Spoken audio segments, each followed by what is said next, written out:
Hello, my dear student. Good morning. Suprabhat. Welcome to BSG Government Senior Secondary School पिलवाड़ा की online classes में आपका हार्दिक स्वागत है। Class 12 है, चैप्टर नंबर 3 है मनी एंड बैंकिंग। आज के इस लेक्चर वीडियो के अंदर आप लोगों को देखना है कि व्यापारिक बैंकों के कार्य कौन कौन से हैं। ठीक है, कॉमर्शियल बैंक के फंक्शन। तो ज्यादा समय नहीं खराब करेंगे और मैं आपको टॉपिक्स पर ले चलता हूँ क्योंकि लेक्चर्स थोड़ा लंबा चलने वाला है, इसीलिए कह रहा हूँ। ठीक है, तो ये जो क्वेश्चंस है ये एग्जाम के पॉइंट ऑफ व्यू से 6 से 8 नंबर के अंदर क्वेश्चंस बनता है। तो इस प्रश्न को अच्छे से देखना है। अगर आपके पास में समय नहीं है तो वीडियो को वॉच टाइम पर डालकर रख दीजिएगा। ठीक है, क्योंकि इस टॉपिक्स को समझना काफी इंपॉर्टेंट है। अगर आप सोचोगे कि मैं स्किप करके दोहरा दूं तो बेटा ये टॉपिक्स आपको कभी भी समझ में नहीं आएगा। ठीक है, तो चलेगा। प्रश्न है कि व्यापारिक बैंक की परिभाषा दीजिए और व्यापारिक बैंकों के कार्यों का विस्तार से वर्णन कीजिएगा। ठीक है, अब ये सभी व्यापारिक बैंक की परिभाषा क्या होती है ये मैंने आपको लास्ट लेक्चर वीडियो के अंदर बताया था। ठीक है, तो व्यापारिक बैंक की परिभाषा क्या होती है? ऐसी संस्था जो मुद्रा में व्यवसाय करती है एवं प्रतिष्ठान जहां धन का जमा, संरक्षण एवं ऋण देने एवं कटौती की सुविधा प्रदान करती है और एक स्थान से दूसरे स्थान पर धनराशि भेजने का कार्य करती है। ये आपके क्या है? व्यापारिक बैंक है।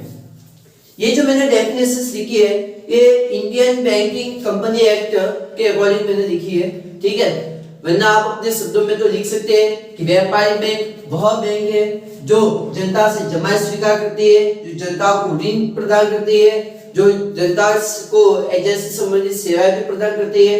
ठीक है, जो अन्य कार्य के रूप में लिख सकते हैं कि जो लॉकर की सुविधा उपलब्ध करवाती है, एटीएम की सुविधा उपलब्ध करवाती है, ग्राहकों की आर्थिक स्थिति के बारे में सहायता उपलब्ध करवाती है। ठीक है, जो प्रतिभूतियों का क्रय विक्रय करती है, लाभांश एवं ब्याज का भुगतान करती है, धन का हस्तांतरण करती है। तो ये सभी कार्य करने वाली बैंक कौन सी है? व्यापारिक बैंक है। ठीक है, तो ये भी आप लिख सकते हैं। अब बात हो रही है सर व्यापारिक बैंक के कार्य के बारे में कि व्यापारिक बैंकों के कौन कौन से कार्य है। तो इसको मैंने दो डिवाइड किया हुआ, दो भागों में। एक तो किया हुआ प्राथमिक कार्य और एक किया है द्वितीय कार्य। ठीक है, प्राथमिक कार्य के अंदर 3 भागों में आप बांट लो। आप चाहे तो 2 में भी कर सकते हैं, शाख को आप यहाँ पर भी डिवाइड कर सकते हैं, लेकिन मैंने शाख को अलग से बता दिया, कोई इशू नहीं है। तो देखना ये जो जमा स्वीकार करना ये हर एक बैंक का कार्य होता ही है। ठीक है, जमा स्वीकार करना यानी कि जनता से जमा को स्वीकार करना। ठीक है, धनराशि को एकत्रित करना। अब जनता से जमा स्वीकार करना उसमें भी अलग अलग खाते होते हैं। एक तो होता है सावधि जमा खाता, एक कौन सा है? सावधि जमा खाता यानी कि फिक्स्ड डिपॉजिट अकाउंट। ठीक है, जो टाइम के अकॉर्डिंग होता है जिसको हम एफडी कहते हैं।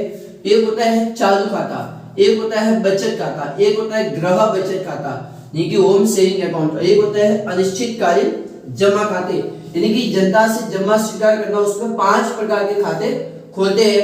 ये नॉर्मल आपके क्लास 12 के लेवल पे आपको कह रहा हूँ। ठीक है, वैसे तो कई खाते होते हैं लेकिन आपको 12 क्लास में है इसलिए आपको ये 5 प्रकार के अकाउंट अच्छे से क्लियर करना है। समझ में आया? आपको ये समझना जरूरी है कि करंट अकाउंट क्या है, सेविंग अकाउंट क्या है, होम सेविंग अकाउंट क्या है, अनिश्चितकालीन जमा खाते क्या है, सावधि जमा खाते किसे कहते हैं। ठीक है, ये आपको क्लियर समझ में आएगा तो आपको जनता से जमा स्वीकार करना क्लियर हो जाएगा। ठीक है, यानी कि जनता से जमा स्वीकार करना, इसमें 5 प्रकार के अकाउंट के बारे में आपको अच्छे से समझना है। उसके बाद में है अग्रिम ऋण देना। अग्रिम ऋण देना इसमें भी आपको 4 प्रकार की कंडीशन देखनी है कि एक तो नकद साख क्या होती है, एक अधिविकर्ष के बारे में, ऋण एवं अग्रिम विनिमय विपत्रों को भुनाना। ठीक है, और एक है फिर तीसरा बैंक द्वारा साख का निर्माण कैसे होता है उसके बारे में क्लियर है, क्योंकि साख निर्माण वाला प्रश्न पर्टिकुलर भी आ जाता है इसीलिए कह रहा हूं। उसके बाद में देखो द्वितीय कार्य जिसको हम कहते हैं गौण कार्य, और इस बार जो 2022 का जो माध्यमिक शिक्षा बोर्ड का जो मॉडल पेपर आया है उसमें एक बार पर्टिकुलर पूछा हुआ है कि द्वितीय कार्य के बारे में नहीं कि गौण कार्य के बारे में। ठीक है, तो प्रश्न पर्टिकुलर भी आ सकता है।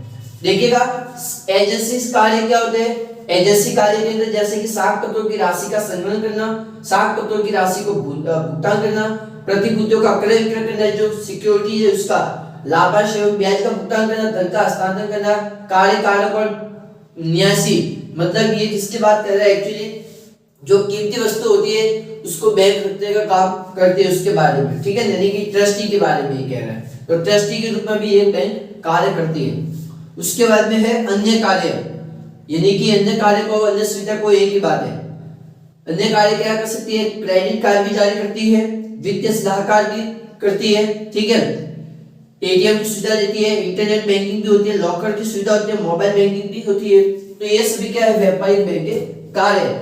अब हम लोग एक एक के बारे में बहुत ही अच्छे से गहरे से पढ़ना है। तो सबसे पहले आप लोगों को देखना है कि जनता से जमा स्वीकार करना, जनता से जमा स्वीकार करना, उसके बारे में एक बार अच्छे से क्लियर कर देते हैं, ठीक है। तो एक बार पहले इसका स्क्रीनशॉट ले लो, अच्छे से नोट कर दो अच्छे से, क्लियर। तो देखिएगा व्यापारिक बैंक का पहला कार्य क्या है कि जनता से जमा स्वीकार करना, यानी कि कोई भी बैंक है उसका पहला काम यही होगा कि जमा को स्वीकार करना और पैसों को देना, यानी कि पैसे लेने और पैसे देने का काम सबसे पहले होगा, ठीक है। यानी कि व्यापारिक बैंक का मुख्य कार्य जनता की बचत को एकत्रित करना तथा उन लोगों के लिए उपलब्ध करवाना जो उचित उपयोग करना चाहते हैं। और बैंक में रकम जमा करने के लिए प्राय 5 प्रकार के अकाउंट खोले जाते हैं, ठीक है। सबसे पहला काम तो यही है कि भाई जिसको पैसों की जरूरत है उनको वो पैसे देने का काम करना, ठीक है। और जो लोग अपनी बचत को जमा करना चाहते हैं उनकी बचत को जमा करना, समझ में आया? बिल्कुल सर। अब पहला खाता है आपके चालू खाता, जिसको इंग्लिश में कहते हैं करंट अकाउंट। अब ये करंट अकाउंट क्या होते हैं ये जानना बहुत ही जरूरी है। तो ध्यान रखना, करंट अकाउंट जो होता है वो नॉर्मली व्यापारियों और उद्योगपतियों के लिए विशेष रूप से उपयोगी होता है और इसमें रुपए जमा करने या निकालने पर किसी भी प्रकार का कोई प्रतिबंध नहीं होता है, यानी कि दिन में आप कितनी बार भी पैसे निकाल सकते हैं या जमा करवा सकते हैं। समझ में आया? पहला पॉइंट तो ये, दिन में कितनी बार भी आप पैसे जमा करवा सकते हैं और कितनी बार ही आप पैसे निकाल सकते हैं, इसमें किसी भी प्रकार का कोई प्रतिबंध नहीं है। दूसरा पॉइंट है कि चालू खाते में जमा राशि पर कोई ब्याज नहीं मिलता, बल्कि कुछ बैंक तो ऐसी भी होती है जो आपको आपसे सर्विस चार्ज भी देती है, ठीक है। कुछ बैंक तो जमाकर्ता से सेवा व्यय भी लेती है, ठीक है।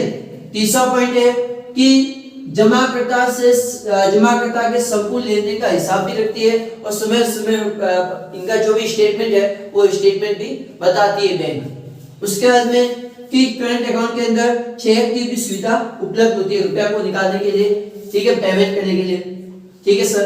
दूसरा अकाउंट है आपके सेविंग अकाउंट, जिसको हिंदी में कहते हैं बचत खाता। बचत खाता इसका उद्देश्य क्या है कि सर छोटी छोटी बचतों को बैंकिंग सुविधा प्रदान करता है कि भाई छोटी छोटी जो भी जमा है, एक महीने का 10,000 रुपए, उसमें से मान लीजिएगा अगर आप 2,000 रुपए भी बचाते हैं तो 2,000 रुपए को आप बैंक के अंदर जमा करवा सकते हैं, ठीक है, बिल्कुल सर। और इस खाते में रुपए जमा करने पर कोई प्रतिबंध नहीं होता। सेविंग अकाउंट के अंदर आप कितना ही आप पैसा जमा करवा सकते हैं, लेकिन पैसे निकालने पर कुछ प्रतिबंध जरूर होगा। पैसे डिपॉजिट करने पर कोई प्रतिबंध नहीं है, लेकिन पैसे निकालने पर बिल्कुल प्रतिबंध होता है। और तीसरी चीज कि इसमें कुछ आपको ब्याज मिलता है, कुछ ब्याज मिलता है, लेकिन एफडी पर जो ब्याज मिलता है उससे कम मिलेगा आपको, ठीक है। समय आती जमा यानी कि फिक्स्ड डिपॉजिट ब्याज से कम होता है, एफडी पर थोड़ा ज्यादा होगा, जबकि सेविंग अकाउंट पर जो ब्याज मिलता है वो हमेशा कम होता है। सेविंग अकाउंट में मिलेगा लेकिन कम मिलेगा। जो फिक्स्ड डिपॉजिट होती है जो एक निश्चित समय अवधि के लिए होती है कि 7 दिन से लेकर 25 दिन तक, ये जस्ट कह दिया, तो एफडी पर जितना ब्याज मिलता है उससे कम इस पर मिलेगा, ठीक है। यानी कि बचत खाते पर थोड़ा ब्याज कम मिलेगा और एफडी पर ब्याज थोड़ा ज्यादा मिलता है, लेकिन करंट अकाउंट के अंदर ब्याज नहीं मिलता। एक बार उसको नोट कर दो। अब मैं आपको बता देता हूँ कि ये फिक्स्ड डिपॉजिट क्या होते हैं उसके बारे में, बस इसकी सोच ले लो अच्छे से, चलेगा। अब आपको देखना है कि जो तीसरा अकाउंट है वो है सावधि जमा खाता, जिसको इंग्लिश में कहते हैं fixed deposit account, fixed deposit account. अब ये नाम से स्पष्ट है, ठीक है, यानी कि ये जो अकाउंट होता है ये निश्चित अवधि के लिए होता है, ठीक है।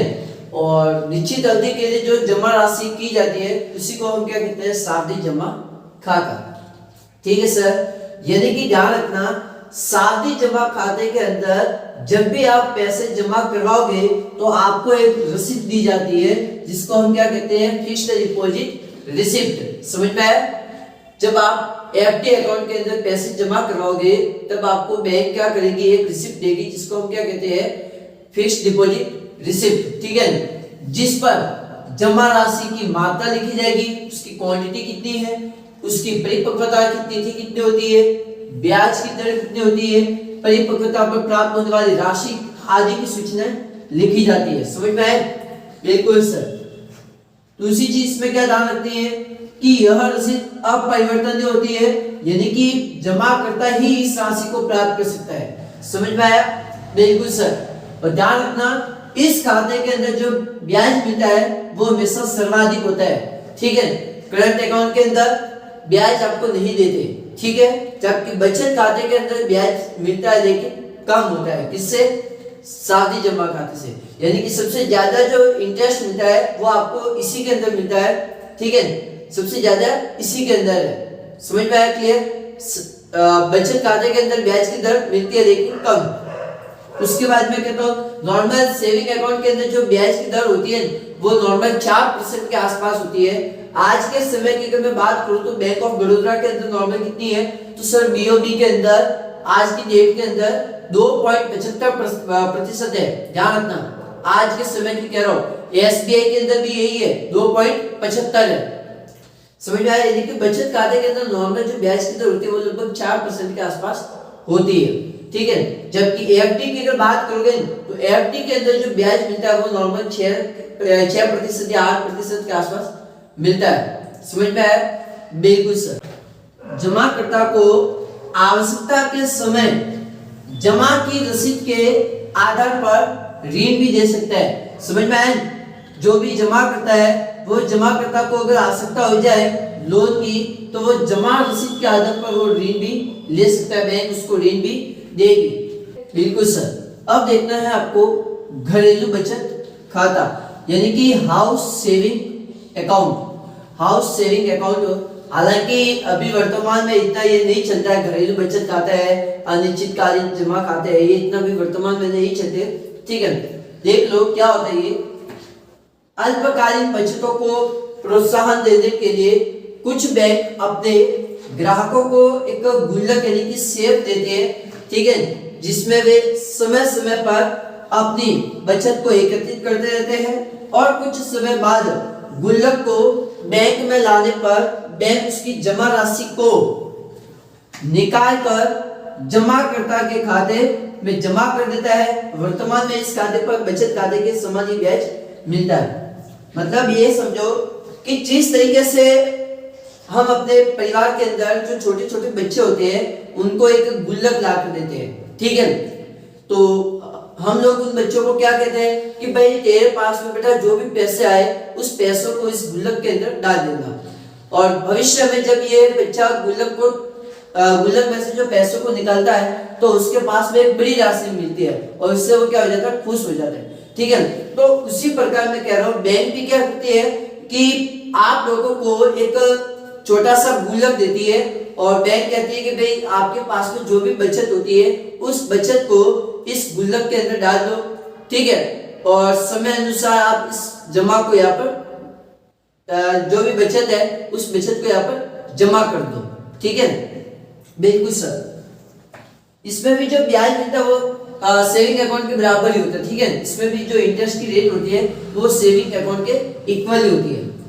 उसके बाद में अनिश्चितकालीन जमा खाते। अनिश्चितकालीन जमा खाते यानी कि इंडेफिनिट पीरियड डिपॉजिट अकाउंट। ठीक है, इंडेफिनिट पीरियड डिपॉजिट मतलब जमाकर्ता अनिश्चित काल के लिए अपनी बचत जमा करते हैं तो उसे अनिश्चितकालीन जमा खाता है कहा जाता है। इस खाते में जमाकर्ता केवल विशेष परिस्थितियों में ही अपनी जमा रकम निकाल सकता है और सामान्यतः केवल ब्याज की राशि को ही प्राप्त होती है। और यद्यपि इन जमाओं पर ब्याज की दर काफी होती है तथापि इन खाते पर लोकप्रिय नहीं है। वर्तमान में इस खाते का इतना प्रचलन नहीं है। समझ में आए? यानी कि इसके अंदर जो भी आप अकाउंट खुलवाते हैं अनिश्चित काल के लिए, तो इसमें कभी भी आप पैसों के लिए अगर आप डिमांड करते हैं तो इसमें आप ब्याज की राशि को ही प्राप्त कर सकते हैं। समझ में आए? और इसमें ब्याज की दर भी काफी होती है और ये खाते इतना भी वर्तमान में इतना प्रचलन तो नहीं है। क्लियर है? ठीक है। एक चीज ध्यान रखना, आपको मैं बता देता हूं कि ये जो साथी जमा खाते वगैरह होते हैं, ठीक है, जिसको हम एफडी कहते हैं या फिक्स डिपॉजिट को हो, या ये कह सकते हैं कि टाइम डिपॉजिट को हो, ठीक है जी। टाइम डिपॉजिट एफडी को मतलब वो एक ही चीज है, ठीक है। ये ध्यान रखना, आरबीआई चाहे तो कभी भी ब्याज की दर को परिवर्तन कर सकती है एफडी के अंदर, ठीक है। ब्याज की दर को कभी भी वो चाहे तो परिवर्तन कर सकती है और बैंक भी लगभग 3-3 महीने के अंदर लगभग चेंज करती रहती है, ठीक है। अगर मैं एफडी की बात करूं तो एफडी की ये नवंबर 2020 तक के अनुसार कह देता हूं तो इसकी लगभग 2.75 के आसपास है, ठीक है। कितनी है? 2.75 के आसपास है। यानी कि ये कह देता हूं, जस्ट सपोज आपकी एफडी के अंदर 1 लाख रुपए पड़ा है, ठीक है, और यही 1 लाख रुपए का पूरे साल तक अगर आप रखते हैं तो नॉर्मल मैं आपको कह रहा हूं कि पूरे वर्ष भर का ब्याज निकाल दो 2.75 के अकॉर्डिंग, ठीक है, तो आपको ब्याज भी कितना मिलेगा? 2750 रुपए आपको ब्याज मिलेगा। ध्यान रखना, 1 लाख रुपए पर 1 लाख रुपए पर कितना ब्याज मिलेगा आपको? 2750 रुपए आपको ब्याज देगी। समझ में आया? बिल्कुल। हालांकि अब मैं इतना गहरे से अब आपको यहाँ पर नहीं पढ़ाऊंगा क्योंकि अभी तो आपको देखना है कि व्यापारिक बैंक के कार्य कौन कौन से। इसके अलावा और तो ध्यान दे देना। तो ये थे आपके सबसे पहला, यानी कि बैंक की जमा स्वीकार करना, ठीक है, जनता की जमा को स्वीकार करना, जो इसका पहला कार्य था। अब देखना है आपको कि ऋण या अग्रिम के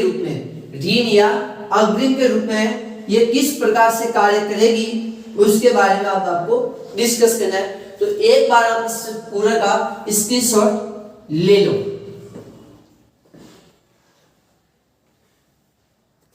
चलेगा। सेकंड आपके कौन सा है? ऋण या अग्रिम देना। अब ये सर ऋण या अग्रिम देना, ये इसका दूसरा कार्य। पहला क्या था? जनता से जमा स्वीकार करना।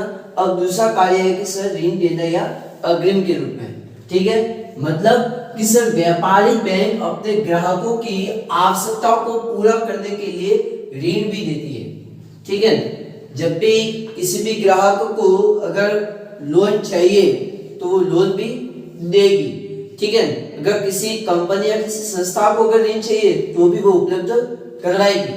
अब देखना कि सर जो ऋण उपलब्ध करवाएगी तो वो किस रूप में करवा सकती है, कौन कौन से खाते खोलते हैं उसमें। तो देखना, जैसे कि उसमें हम पहला अकाउंट होता है अधिविकर्ष, जिसको इंग्लिश में कहते हैं ओवरड्राफ्ट। ये क्या होता है? ये आप लोग जानते ही हैं, ठीक है। यानी कि आप लोग अकाउंट्स के अंदर पढ़ते ही है कि जब भी आपके खाते के अंदर जमा राशि है और आप जमा राशि से अधिक राशि निकालते हैं तो उस समय हम लोग क्या कहेंगे? अधिविकर्ष हो रहा है, ओवरड्राफ्ट हो रहा है। जस्ट सपोज आपके अकाउंट के अंदर पड़े हैं 10,000 रुपए और आपको जरूरत है 15,000 रुपए की, तो ओवरड्राफ्ट कितना हुआ? 5,000 रुपए। समझ में आया? बिल्कुल सर। तो देखना, अधिविकर्ष की जो सुविधा है वो केवल चालू खाते के धारकों को ही प्रदान की जाती है, ठीक है। जो ओवरड्राफ्ट होता है वो ओवरड्राफ्ट केवल और केवल करंट अकाउंट जो है उस अकाउंट होल्डर को ही ये सुविधा दी जाएगी, ठीक है। और चालू खाते किस लिए खोलते हैं? जो भी व्यापारी या जो भी बड़े बड़े उद्योगपति है उनके लिए चालू खाते खोले जाते हैं, तो उनको अधिविकर्ष की सुविधा प्रदान की जाती है। समझ में आया? बिल्कुल सर। ग्राहक को यह सुविधा प्राप्त होती है कि वे अपनी जमा रकम से कुछ अधिक रकम निकाल सकते हैं और यह सुविधा अल्पकाल के लिए विश्वसनीय ग्राहक को प्रदान की जाती है। और ग्राहक को अपनी जमा रकम से अधिक रकम निकालने पर बैंकों को कुछ ब्याज भी चुकाना पड़ेगा। समझ में आया? बिल्कुल। और बैंक द्वारा यह सुविधा केवल ग्राहक की ख्याति पर ही निर्भर होती है। ठीक है, बैंक हर एक व्यक्ति को ओवरड्राफ्ट नहीं देगी। जिस कंपनी की या जिस व्यक्ति की या जिस कस्टमर की गुडविल अगर अच्छी होगी, क्या कह रहा हूं, जिस व्यक्ति की अगर गुडविल अच्छी होगी, बैंक उस व्यक्ति को लोन देगी। ठीक है, पहले उसके अकाउंट में देखेगी कि भाई इसके अकाउंट में बैलेंस नॉर्मल कितनी रहती है। ठीक है, उसके बाद में बैंक आपको लोन देगी। ठीक है सर, और इस राशि को ग्राहक आवश्यकता अनुसार निकाल सकता है, और ग्राहक द्वारा निकाली गई जो भी राशि है उस पर बैंक द्वारा ब्याज वसूल किया जाता है। समझ में आ चुका है? आप जो भी ओवरड्राफ्ट करोगे तो बैंक उसी के अकॉर्डिंग ब्याज भी वसूलेगी। समझ में आया? बिल्कुल सर। तो ये पहला आपके था ओवरड्राफ्ट। अब आपको देखना है नकद साख। ठीक है, अब ये सर नकद साख क्या होती है, यानी कि कैश क्रेडिट जिसको हम कहते हैं। तो देखना कैश क्रेडिट क्या होती है। नकद साख सुविधा के अंतर्गत निश्चित प्रतिभूतियों के बदले ऋण देता है। ठीक है, बैंक साख सुविधा के रूप में क्या करता है, तो निश्चित प्रतिभूति के बदले ऋण देता है। यानी कि ये कह सकते हैं कि बैंक जो ऋणी के नाम से जो खाता खोलता है और बैंक के गोदाम में जो भी रखे माल होते हैं, माल के रूप में बोले तो जैसे कि कोई संपत्ति हो सकती है, कोई शेयर हो सकता है, कोई बॉन्ड हो सकता है, या किसी भी प्रकार की कोई सिक्योरिटीज है। ठीक है, तो उसके मूल्य के अनुसार एक निश्चित सीमा तक वो रुपया निकलवाने का अधिकार ऋणी को दिया जाता है। समझ में आए? बैंक में मान लीजिएगा आपके पास में कोई संपत्ति पड़ी है, या किसी भी प्रकार का ये कह सकते हैं कि कोई बॉन्ड वगैरह है, तो जितने का बॉन्ड है उतने तक आप उस राशि को निकाल सकते हैं, इससे ज्यादा नहीं। ठीक है, नहीं कि उस प्रतिभूतियों के मूल्य तक आप निकाल सकते हैं, उसके अलावा नहीं निकाल सकते। तो ऋणी आवश्यकता अनुसार खातों से छोटी छोटी रकम निकालता रहता है, और बैंक ऋणी द्वारा निकलवाई गई जो भी राशि पर ही ब्याज वसूल करता है, और बिना निकाली गई राशि पर 1 से 1.5% शुल्क वसूल किया जाता है। यानी कि 1 से 50%, यानी कि 0.5% कह रहा हूं, 0.5 मतलब 1% भी पूरा नहीं कह रहा, 1% से 0.50, 1% से 0.50% तक जो बैंक है वो शुल्क वसूलेगा। समझ में आ चुका है? बिल्कुल सर। मैं आपको साख सृजन की जब ये प्रक्रिया पढ़ाऊंगा कि साख सृजन कैसे होता है, साख का निर्माण कैसे होता है, वो मैं आगे अच्छे से समझाऊंगा अगली लेक्चर वीडियो के अंदर, ताकि उसमें पता चलेगा। यानी कि आप उसमें देखोगे कि मान लीजिएगा पहले जमा कराई थी मैंने 20,000 रुपए, अब बैंक क्या करेगी, एक निश्चित दर होगी। जैसे कोई मैंने कह दिया 20% है, तो बैंक क्या करेगी, उस 20,000 रुपए का 20% निकालो, कितना हो रहा है, 4,000 रुपए। तो बैंक क्या करेगी कि 4,000 रुपए तो अपने पास रखेगी, और बाकी के जो 16,000 रुपए है वो ऋण के रूप में उधार दे देगी। ठीक है, अब बैंक क्या करेगी, अगले व्यक्ति के खाते में जब भी जमा करेगी तो बैंक वापस क्या करेगी कि ये जो 16,000 रुपए है, इस 16,000 रुपए का 20% निकालेगी। ठीक है, और इसका जो भी 20% निकल रहा 3200 रुपए, ये 3200 रुपए वापस क्या करेगी, बैंक अपने पास रखेगी, और वापस 16,000 रुपए में से जो भी आप घटा दो, जो भी अमाउंट बचेगा 12,800 रुपए, तो ये 12,800 रुपए वापस क्या करेगी, उधार देगी। जिस व्यक्ति को उधार देगी उसके वापस क्या होगा, 20% निकालेगी। तो इस तरीके से क्या करते हैं बैंक एक्चुअली साख का निर्माण करती है। उसका सूत्र भी होता है, वो फॉर्मूला भी मैं आपको बताऊंगा आगे कि 1/RR होता है। ठीक है, तो वो अपन आगे अच्छे से डिस्कस करेंगे। समझ में आया? क्योंकि साख का निर्माण डायरेक्ट ऐसे नहीं होता। ठीक है, साख का निर्माण दो आधार पर होता है, एक तो होता है नोट निर्गमन, एक तो होता है नोट निर्गमन के आधार पर। ठीक है, और एक मैं आपको बताऊंगा। ठीक है, उसके अगली वीडियो के अंदर ही, ताकि आपको वहां पर क्लियर हो जाएगा। अभी तो आपको फिलहाल यही देखना है कि नकद साख महीने की एक निश्चित प्रतिभूति के बदले में ऋण देता है, और ये ध्यान रखना कि बैंक ऋणी के नाम से खाता खोलता है। ठीक है, और बैंक के अंदर जो भी गोदाम में रखा हुआ माल, यानी कि संपत्ति, शेयर, बॉन्ड्स, जो भी एक्सेप्टेड सिक्योरिटीज है, उनके मूल्य के अनुसार बैंक क्या करेगी, एक निश्चित सीमा तक रुपया निकालने का अधिकार देगी, किसको, ऋणी को।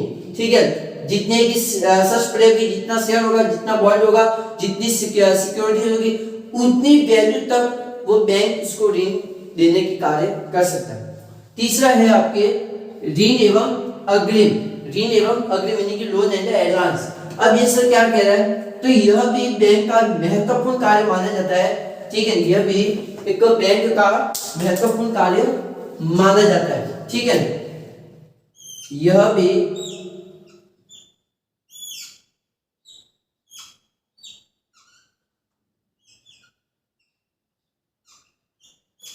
हाँ, तो अब देखो यह भी बैंक का महत्वपूर्ण कार्य माना जाता है। ऋण एवं अग्रिम की सुविधा के अंतर्गत बैंक ग्राहक को पर्याप्त जमानत पर ऋण सुविधा प्रदान करता है और जमानत पर जो भी ली गई ऋण की राशि है वो ऋण के खाते में जमा कर दी जाती है और ऋणी किसी भी समय पर यह राशि निकाल सकता है। ठीक है, और यह एक निश्चित अवधि के लिए दिया जाता है। एक टाइम पीरियड होता है कि भाई 5 वर्ष के लिए लोन लेना है या 6 वर्ष के लिए लेना है या 10 वर्ष के लिए लोन लेना है। तो जितने समय के लिए लोन लेता है उतने ही समय के लिए ब्याज भी बैंक वसूलेगी। ठीक है, और अगर मान लीजिएगा वो व्यक्ति अगर वो ऋणी अगर समय पर वो ऋण अगर वापस नहीं चुका पाता है बैंक को ब्याज से, तो बैंक क्या करेगी, उतनी राशि तक और प्लस ब्याज, ठीक है, जितना लोन लिया है और जितने का ब्याज है वो दोनों उस वैल्यू तक, उस मूल्य तक बैंक क्या करेगी, उसकी जो भी संपत्ति या धरोहर है उसको बेचकर वो मूल्य प्राप्त करेगी। समझ में आया? किसी भी समय यह राशि निकाल सकता है और निश्चित अवधि के लिए, और इस अवधि के बाद यदि ऋणी ऋण का भुगतान या पुनर्भुगतान नहीं कर पाता है तो जमानत पर राशि की संपत्ति या धरोहर को बेचकर राशि वसूल की जाती है। ठीक है, और इस विधि में प्रदान की गई जो भी संपूर्ण राशि पर ब्याज वसूल की जाती है। ठीक है, और ऋणी उसे बैंक से निकलवाए अथवा अपने खाते से जमा करे। ठीक है, यानी कि बैंक डायरेक्ट आपको कभी भी लोन नहीं देगी। आप जब भी बैंक के अंदर जाओगे कि सर मुझे तो लोन चाहिए, अरे बैंक आपको लोन देगी लेकिन कुछ शर्त देगी कि भाई आपके पास में कौन कौन सी संपत्ति है, कौन कौन सी प्रॉपर्टी है, वो प्रॉपर्टी के बारे में जानकारी दीजिएगा। आपको उस प्रॉपर्टी की पूरी जानकारी देनी होगी और जानकारी देने के बाद बैंक देखेगी कि आपके खाते में कितना पहले पैसा पड़ा है, उसके आधार पर वो आपको ऋण देगी। बैंक कहेगी कि भाई इतने प्रतिशत से ब्याज हम वसूलेंगे आपसे। ठीक है, ठीक है, क्लियर है? बिल्कुल सर। तो अब आपको देखना है एक और कार्य है, उसको भी देख लेते हैं। ठीक है, विनिमय पत्रों का भुगतान, उसके बाद में तीसरे कार्य पर चलते हैं। एक बार इसको स्क्रीनशॉट ले लो, अच्छे से नोट कर दो। चलिए, चौथा कार्य आपके वापस क्या है, विनियोग पत्रों को भुनाना या भुनना। ठीक है, इसको ये लिख सकते हैं या भुनाना। ठीक है, बिल्कुल, मतलब डिस्काउंटेड करवाना। ठीक है, जो भी आपके पास में एक्सचेंज बिल है उन एक्सचेंज बिल को क्या करना है, डिस्काउंटेड करवाना। मतलब ये पॉइंट क्या कह रहा है देखना कि व्यापारिक बैंक अपने ग्राहकों एवं व्यापारियों की हुंडियों एवं बिलों की कटौती पर उनको ऋण प्रदान करता है, और जब बिल के धारक को नकद राशि की आवश्यकता पड़ती है तो वह बिल को बैंक से भुना सकता है और बैंक भुगतान तिथि पर बिल स्वीकार करने वाले भुगतान प्राप्त कर लेता है। और यदि बिल का अनादन हो जाता है तो बैंक उस व्यक्ति से भुगतान भी वसूल करता है।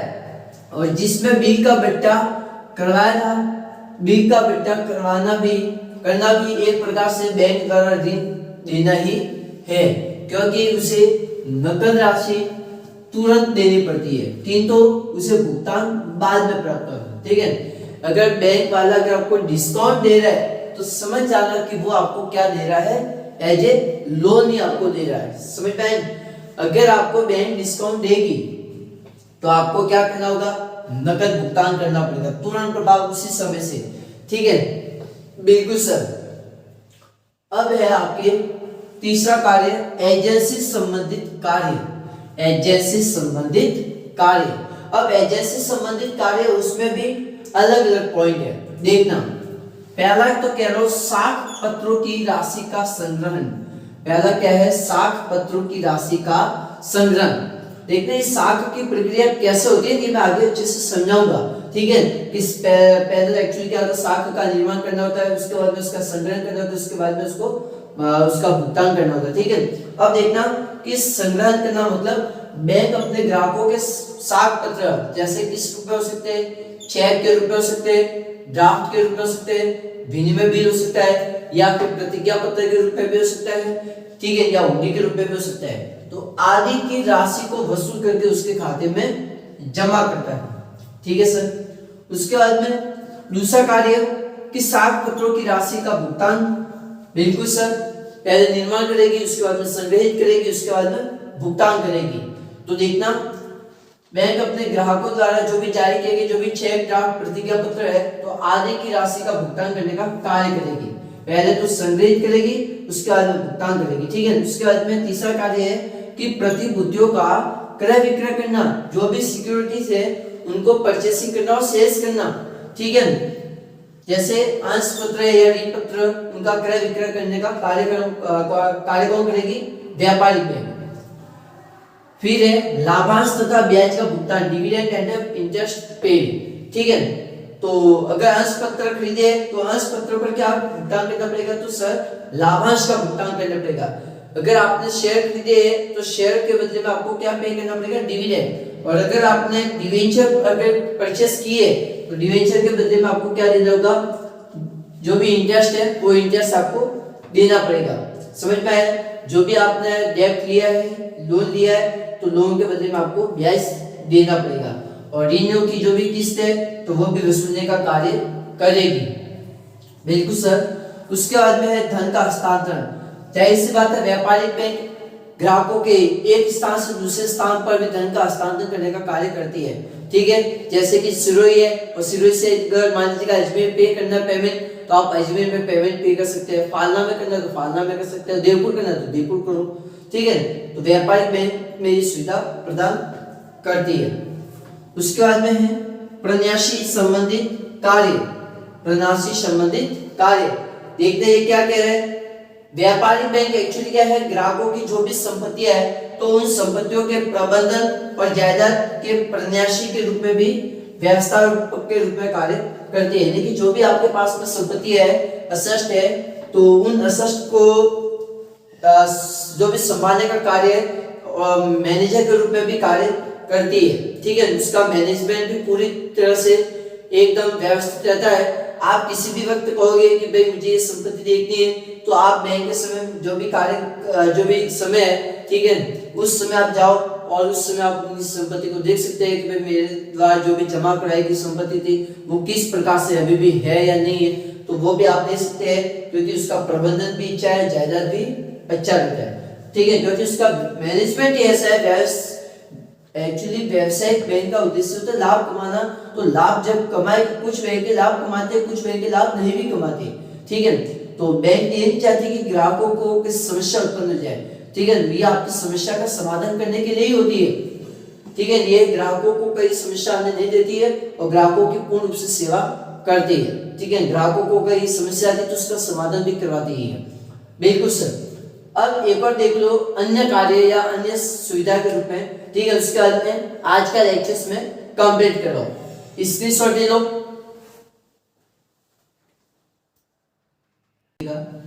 अन्य कार्य के अंदर देख लेना क्रेडिट कार्ड जारी करना। ठीक है, अब इसमें मैं आपको केवल 4 बता देता हूँ, काफी है। ठीक है, तो इसमें ध्यान रखना, बैंक अपने ग्राहकों को क्रेडिट कार्ड जारी करते हैं। ठीक है, जिसके माध्यम से ग्राहक विभिन्न स्थानों पर एक निश्चित समय के लिए माल उधार के रूप में क्रय कर सकते हैं। अगर क्रेडिट कार्ड होगा तो आप उधार में माल क्रय कर सकते हैं। समझ में आ चुका है? बिल्कुल सर। उसके बाद में व्यापारिक बैंक वित्तीय सलाहकार के रूप में भी कार्य करते हैं।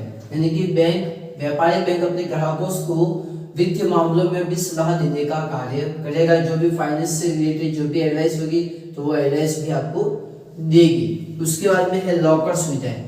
व्यापारिक बैंक आपको लॉकर की भी सुविधाएं उपलब्ध करवा दी। जो भी आपके पास में बहुमूल्य वस्तुएं, सोना चांदी वगैरह जो भी, ठीक है, तो उसको भी लॉकर के अंदर रखने की सुविधा प्रदान कर दी है। अगर कोई कीमती दस्तावेज है तो उस दस्तावेज को भी आप सुरक्षित रख सकते हैं। उसके बाद में बैंक आपको एटीएम की भी सुविधा देती है, ठीक है। कभी भी किसी भी स्थान पर अगर आपको पैसे निकालने हैं तो आप एटीएम कार्ड से आप पैसे निकाल सकते हैं। उसी प्रकार अगर आपको और लिखना है तो लिख सकते हैं कि मोबाइल बैंकिंग है या इंटरनेट है, ठीक है। मोबाइल बैंकिंग, ठीक है। मान लीजिएगा बैंक अगर बंद है और किसी भी वक्त अगर आपको ट्रांजेक्शन करना है तो आप उस मोबाइल बैंकिंग के माध्यम से भी आप ट्रांजेक्शन कर सकते हैं, ठीक है। अगर आपको पैसे निकालने हैं तो आप फोन पे, गूगल पे आदि के माध्यम से भी आप पे कर सकते हैं, ठीक है। इसी प्रकार मैं आपको बता देता हूँ इंटरनेट बैंकिंग।